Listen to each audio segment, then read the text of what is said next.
Yes, that is my broken Honda Civic being towed by my truck. This all started when we heard a suspicious whining sound coming from the front of the car.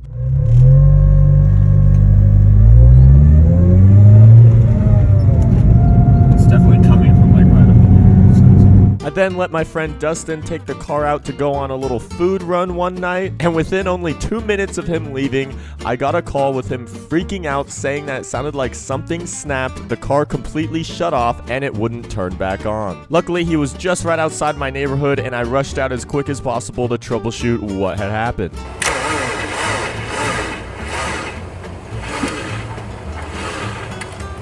The belt didn't even spin. With the belt not spinning as I was attempting to start the car, this clearly meant something within that system was seized up, and our first guess was the alternator. The whining sounds that we had heard earlier sounded very similar to whining alternators that I'd seen on YouTube videos, and if your alternator is seized, it would definitely prevent the car from starting. So since the car was right outside the neighborhood, it wasn't worth loading it up onto anything to bring it back, so I simply got my truck, strapped it up, and pulled my car home safe and sound.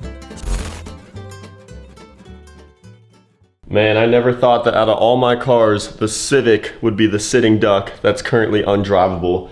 But we have quite a problem. This alternator right here is toast. And luckily it is pretty easy to take out. I'm gonna have to remove this cowl first, dive in there, obviously take off the belt. Gonna attempt to do this myself, get this car back running again. I started out by removing the plastic radiator cover. It was held in by a ton of clips that were probably not reusable. When doing something like an alternator, remember to disconnect your battery. We're gonna use a 10 mil here and get it fully disconnected before diving in there. Excuse my lack of clothes, but it is simply 100 degrees in here and I am just sweating balls. To remove the belt off the alternator, I got the correct size wrench, attached a breaker bar to it for extra leverage, and pulled back along the tensioner pulley to release the tension, unhook the belt, and then it was time to clear the way for the alternator to come out. In order to do so, I had to unbolt and remove the top support bar, as well as remove one of the cooling fans, and then I finally had enough room for removal.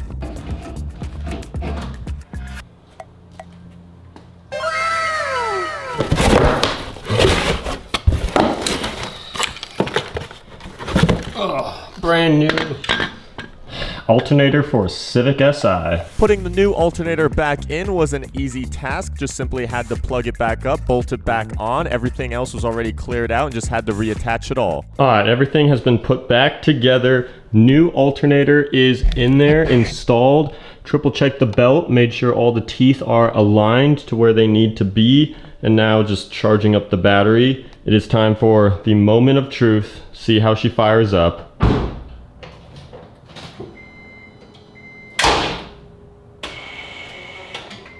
It appeared to me that the battery was simply too dead. Since dealing with a dead alternator, it only made sense that the battery had run too low on juice to crank over, so I needed to give it some time to charge back up. It's now dark outside. I've let the battery charge for several hours, so hopefully it has enough juice now to crank over.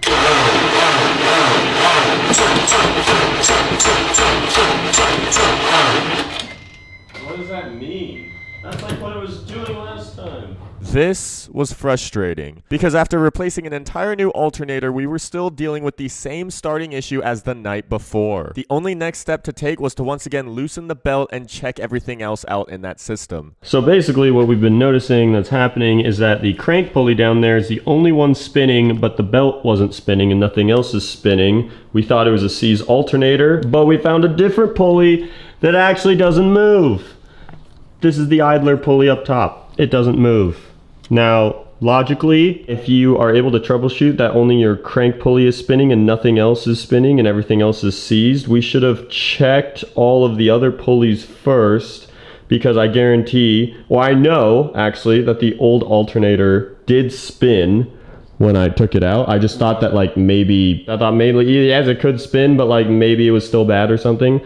But no, I think this confirms that this is the culprit. This isn't spinning, and technically didn't need to do a whole alternator install, but it's fine because, you know, it'll have a whole new life. The way it happened, it just locked up while I was driving randomly.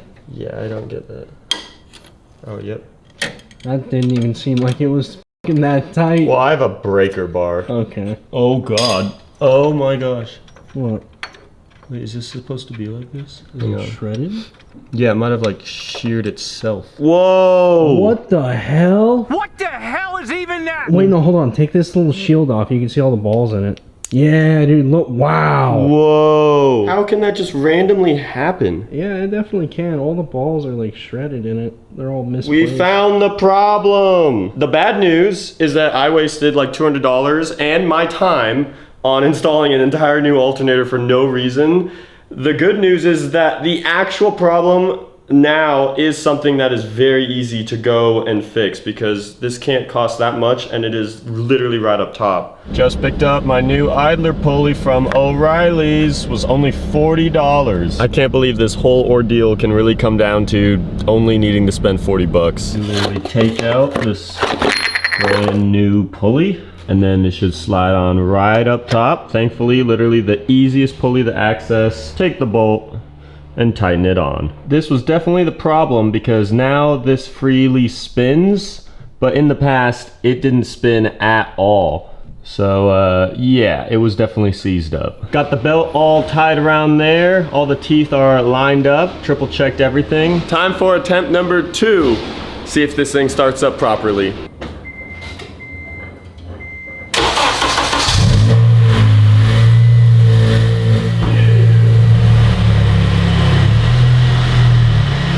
At last, my Civic was once again back up and running, and just a little nice lesson learned on always check out the simple things first before you do the bigger tasks. Patiently waiting.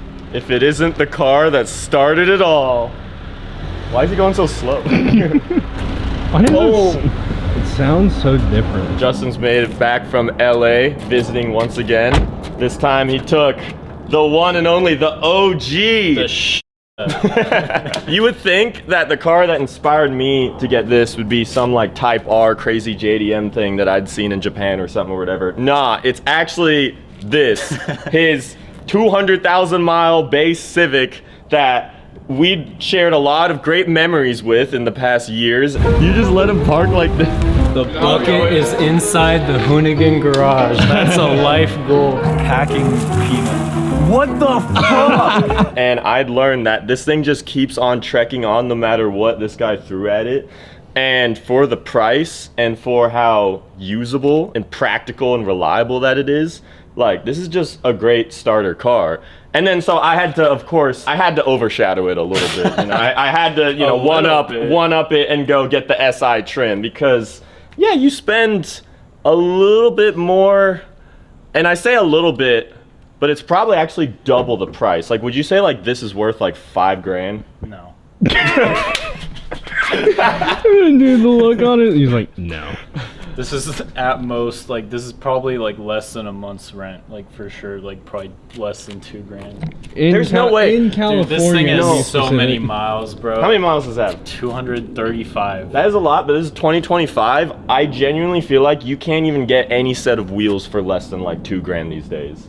Like a good Camry will run you like $8 grand. Like that's like, you know, that still has like 6-figure mileage and is like, you know, like 20 years old. I mean, if you throw it up for like $2 grand, I mean, I'm sure actually you'd get a lot of kids right now to be like, I want to buy it or something like that. So, okay, that makes my comparison worse because for like 8 times the price, you could have this.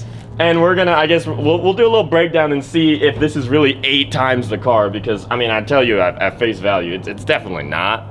But is it worth just somehow saving up an additional 8 grand to be able to get something like this? Probably, because I mean that's fairly doable for some, hopefully with some sort of safe job. I know times are tough in this economy, but hopefully people could get into this platform. What is this? Is this a EX or I think it's literally base. There's just no package. It's just... No, there's got to be. Well, they have to have something on it. The first big difference is that this is obviously missing rear doors. So this is the coupe. and then I got the 4-door SI. That is just unarguably the superior Civic of the 8th generation. I don't know about that. I'm sorry, but you are driving a literal egg. You were driving a wedge. Dude, It looks like a doorway. hate the 2-door 8th gens with a passion. But they did make Civic SIs of these, but you couldn't do what I'm gonna do, and you couldn't do the whole Type R. They never made Type Rs of the 2-door SIs, so yeah. Also, it just looks more balanced. It just doesn't look like a freaking pine cone. Let's get into the good stuff. We pop hoods out here. This is where the SI also has something to show for. In here, good old K20 VTEC goodness. And then over in this thing, Lawnmower. Justin, do you know anything about this? No. All right, let me break this down. This is the 1.8 liter R18. Guess what? You still have VTEC in this? No way. Yes, yes, because all of these like still have like variable valve timing to an extent. However, this is like tuned for economical driving. And so it's actually reverse VTEC in that it engages way lower on the RPM band, and you probably have a lot more of the bigger cams going around. Obviously you wouldn't really feel it, and you wouldn't really know. And you're missing the iVTEC sticker on the side of the car. So does he technically have more low end torque? I mean, it's a smaller engine, right? So, and obviously making less power. But yeah, I don't know. torque In comes theory, in way yeah, sooner. his engine should get bigger earlier, and my engine gets bigger like at the very end of the RPM band. But things that I couldn't help but notice, since we just did an alternator swap that was unintentional. Mine is like way down in there, blocked by the AC line that you can't touch, and I had to take apart the core support and really wedge it around all this. His alternator is like freaking right up top. So this is like the easiest thing to do. You literally just unplug, unbolt. However, the thing that was actually wrong with my car was the idler pulley right here. And that is super easy to access, right up top.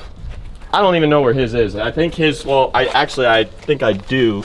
And I think it's way down in there. I don't even know how you'd begin to service that. Bro, this thing is crusty. It's more brown of an engine bay than black. Inside, first of all, because it's a coupe, he's got like the world's widest door. Like this thing is, dude, look at how much longer this door is. And then look at my short little door. It's crazy, dude.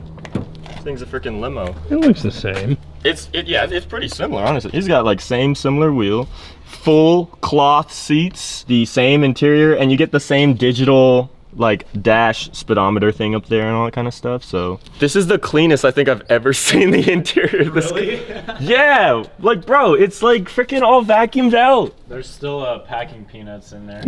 Oh yeah. Oh, wait, there's a packing peanut. Bro, good memories with this I wasn't thing. here for that. And then on the SI, so it's like the same steering wheel. Mine is a red badge. I don't know if that's factory, if the guy did that. Obviously mine's all black, and then you have the SI seats with more bolstering, the manual, and then I just have aftermarket head unit in there. But all of the dash, everything is basically the same. I don't even know what you would call this, because I want to say this is cloth too. Like this is all cloth, but I don't even know if you could call this like Alcantara or suede. I think they call it speed cloth. Don't quote me on that. I'm being so serious. Here's the thing. Come with me. I'm being so serious. I think that's what they call it. Because in here, this is Alcantara. And I don't know what you'd call is in the Civic, because I don't think those are the same materials. Okay, this is honestly the most important comparison that all three of us I feel like we're all very curious about. However, the viewers are not going to be able to like conceptualize this in any way. I want to see the stereos back to back. Oh yeah. Because dude, his, I swear, is aftermarket. Because like this is probably the worst sounding factory stereo out of any cars that I've owned, just because it is a pretty cheap car. It's an older car too. The rear sub in the trunk carries this car's audio, but other than that, sorry. I don't know why this door handle stopped working, but it forces me to be a gentleman for anyone in the back seat. Okay, so his car wins the audio test. And I don't know if it's because it says premium audio system here, if they're genuinely, like, if Honda put in, like, this premium package of stereo into this base Civic that the SI sports trim didn't get. Maybe they didn't get premium audio because of weight reduction or something silly like that. But, yeah, no, this car's stereo is so much better. Well, I think the only thing left to do is race. Just because this car, I mean, it doesn't have that much torque and it's completely stock. This obviously, you know, he doesn't have to worry about manually shifting his gears and stuff. And in the past, of my recollection, this thing actually scoots like a little bit quicker than you would think for just a little old base Civic. So I think like if we both like started from a light, like a dig, like I don't think this car would be as far ahead as it deserves to be, is what I'm predicting. And okay, so, well, how much horsepower does this have? Because my car has I don't nothing. even know. Like, this is 90 horsepower. 90 horsepower? 90? 90. Under 100? 90. There's f***ing no power. Bro, if that's 90, then this has got to be like 150 or... 197.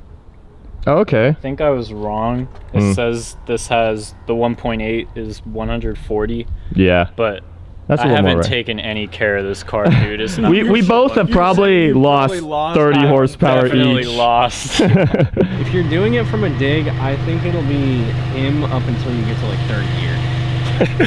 Dang, Justin thinks I ain't gonna have a chance until I get in the third. Unless you're romping the hell out of it, like getting up into like VTEC, like you're not shifting until damn near 9.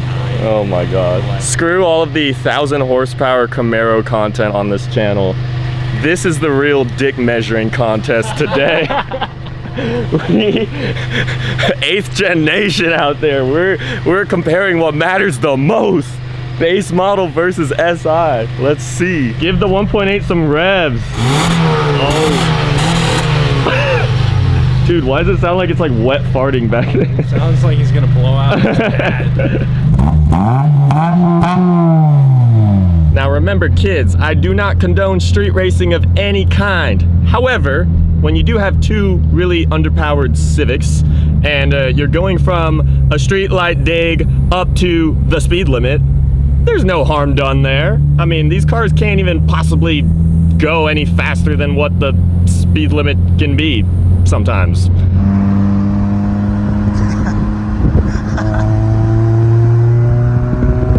The light ahead is turning red and we're gonna be the first two cars at it. All right, you ready?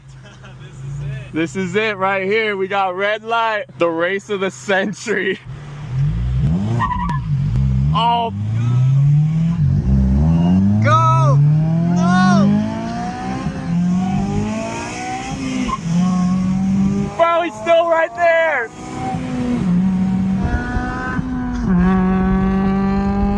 my god. This is way too close, bro.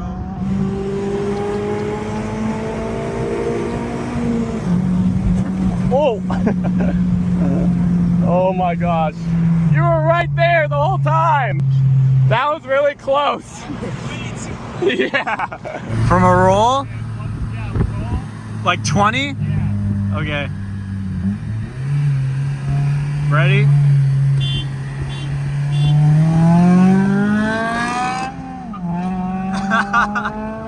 There we go. There we go.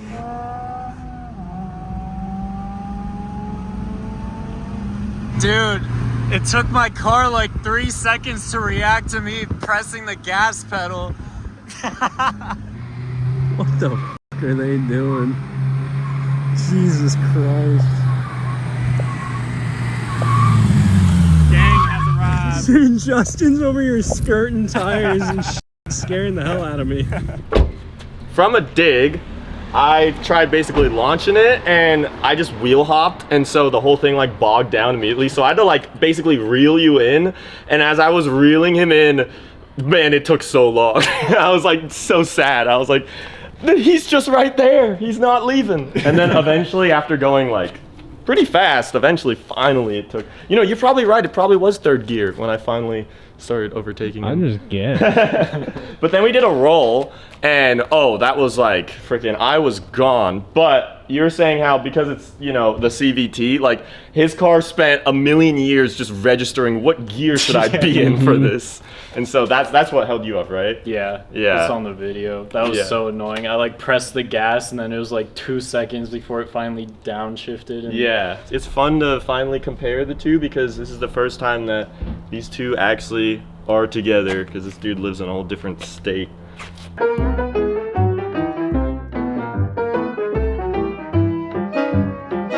How far will it stay?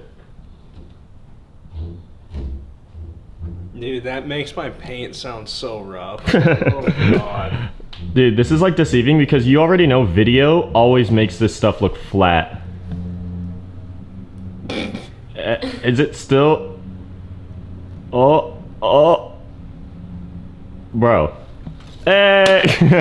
Oh, it landed! Hey!